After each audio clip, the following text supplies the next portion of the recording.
How do I feel about this project? Man, this project's gonna be the best thing you guys have seen ever. It's new, something different. The game has never seen something like this before. You know, you got 15, 16, 17 people all spitting bars on the one song. It's gonna be great, man. Just the overall project, you know, there's some people that can really spit on our team, man. We're just young, we're up and coming, and we're just trying to make a name for ourselves, you know? You know, in general with the project, you know, to work with someone like an accomplished producer like, you know, DJ Costello, it's definitely a big honor. You know, with her track record that she has, you know, all the plaques she got on her wall and everything. So, you know, it's definitely a big honor, and I definitely think that we collaborate and make something great here that is going, like I said, just going to change the game completely. No one's going to expect it. It's going to be #1 on the Billboard charts. It's going to go viral. So just remember that when this thing gets 10 million views on YouTube, and it's the best thing out there. You know, it's not going to be the best quality, but what's going to be said, the rhymes that are going to be said, man, off of the, you know, #1 in the world. No one's going to beat it, and that's why it's going to be as great as it is. You know, if you can look past the quality of the video and where it's filmed and everything, you'll definitely start to love the rhymes that are said. You know, it really applies to the Canterbury Tales and everything that it tries to emulate. Each, you know, person is well represented within the thing as a whole. And, you know, we spent a lot of time working on this, you know, in the studio, you know, filming the video, doing it live, you know, something, you know, make it something different, something original that no one's ever seen before. And, you know, that's just the vibe that we're trying to get with this whole project. So, man, one last thing I want to say is I hope you all enjoy it. Twas a group of 30 that ventured all dirty, telling stories along the way in hopes of getting paid. Canterbury Tales had begun a pilgrimage destined for fun. On this trip, as the story is told, went a knight of courage, brave and bold, a man of short stature, well built yet stout. The stories of his battles he never did shout. He traveled the world and fought men near and far. The words he spoke never left a scar. He killed 3 men in battle, but the other pilgrims he didn't mean to rattle. This knight, he has chivalry. He is the best man of the pilgrimage, officially. He's a 20-year-old son of a knight, both figures of magnificent might. And despite his relatively modest height, his skill with the sword caused quite a fright. As he struck down his enemies with the quickness of light, his natural talent got him out of many a plight.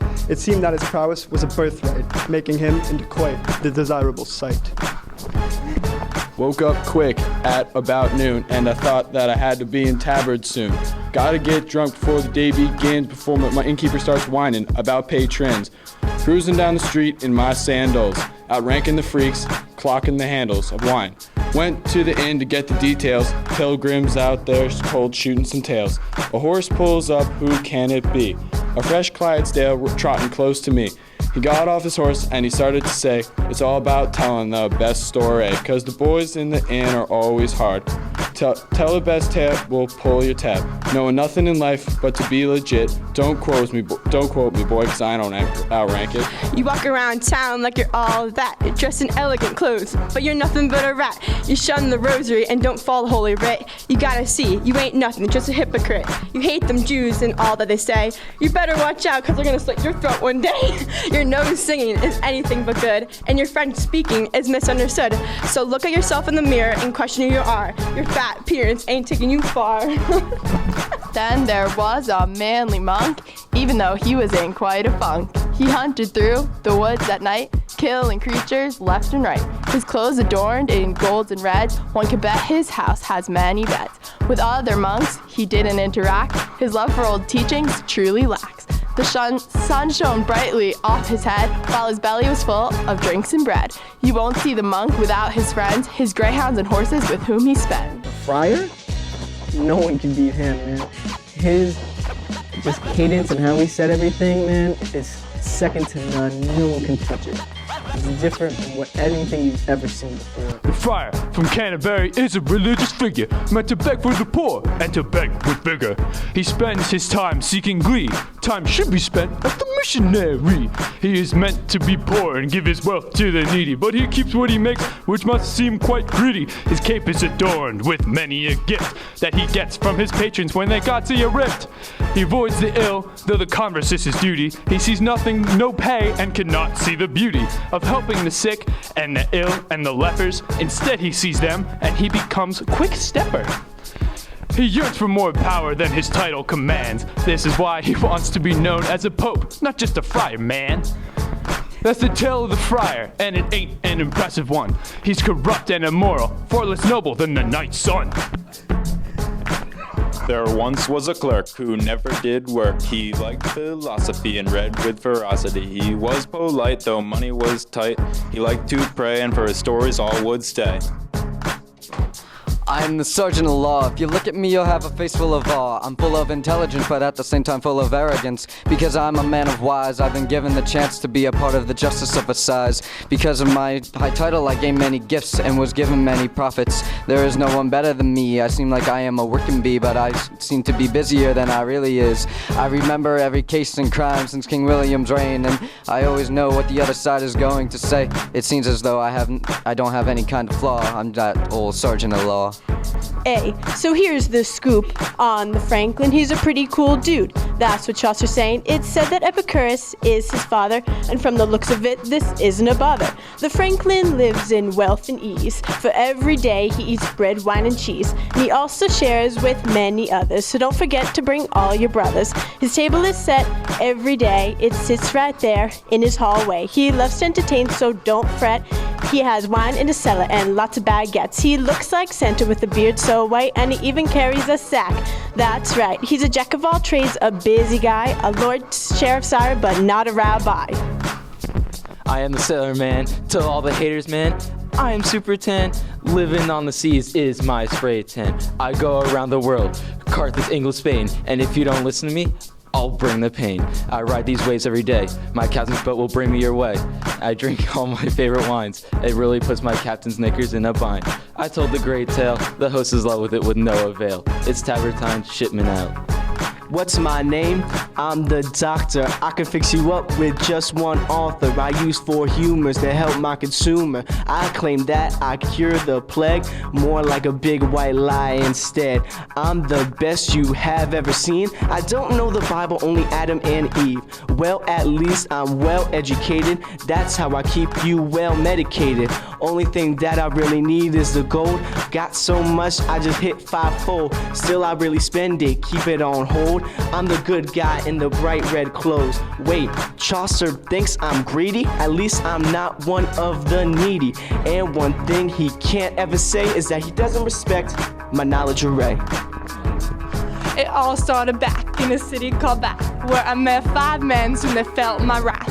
3 of them were old, but you know it's okay, since I just married them for the money anyway. I really came for travel and to find a man. Think highly of myself and deserve someone great.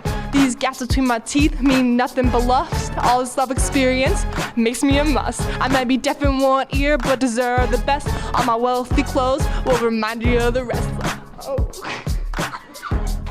I am the Parsons of the Canterbury Tales. Repenting people's sins is what my job entails. 3 parts of penitence is contrition, confession, and satisfaction. By avoiding sin, I won't have to take action. I'm strongly against excommunication, so if you come to church, make sure you're participating. The 7 deadly sins are a part of my teaching. Better be there on Sunday to get my teaching.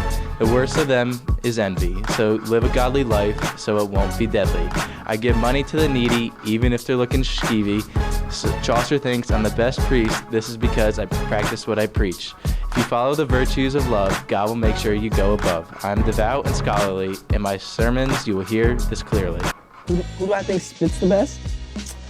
Man, flow-wise, when it comes to staying on beat and keeping a level flow, the girl that got the headphones and the hat, she's amazing. She spits well. She stayed on the beat. Probably the best out of everybody. The miller is vulgar, the miller is mean, the miller's unsightly and the miller's obscene. He humors, he rhymes, but mostly of sins. The pardoner skills may save his conscience. A cheater, a liar, a stealer is he, but has a gold thumb in actuality. And just like his soul, his hair is the same. That fire and flame can just not be tamed. Like the wart of a witch on the tip of his nose, Blood's flaming red hair, a fiery show. Along with his armor came the force of a ram. Through doors with his head, they're off with a slam. There's a man they call the Reeve, looking like a priest, but hiding deep inside is a real killer beast. He's a master of the harvest, skilled with a hoe, and in control of the master's livestock, he's up and ready to go. Sly and sneaky as he is, he masters this art, because never once has he been caught. How smart a man like him is, of thievery and deceit, living a life of luxury like a real cheat. With a dagger at his waist and an intimidating expression, he continues his greeting ways in a succinct procession. And while this lifestyle amasses riches in no time at all, the time will come for justice to answer its call. When I walked down the path, got this money in my pocket. I got it from your honey, I can tell she really wanted. What she wanted was her confession. It was pretty bad, I could tell by her expression. Now I don't really care what you say, as long as the money is right and you're willing to pay. I'm a pretty big hypocrite, as you can see. All I do on the weekends is drink Hennessy. I say, greed is the root of all evil, but I still do my best to take the money from the people. I hope you learned a lot, girls and boys. I hope our rap wasn't just noise. This Pilgrim Rundown is now complete. Thanks for listening to this sick beat.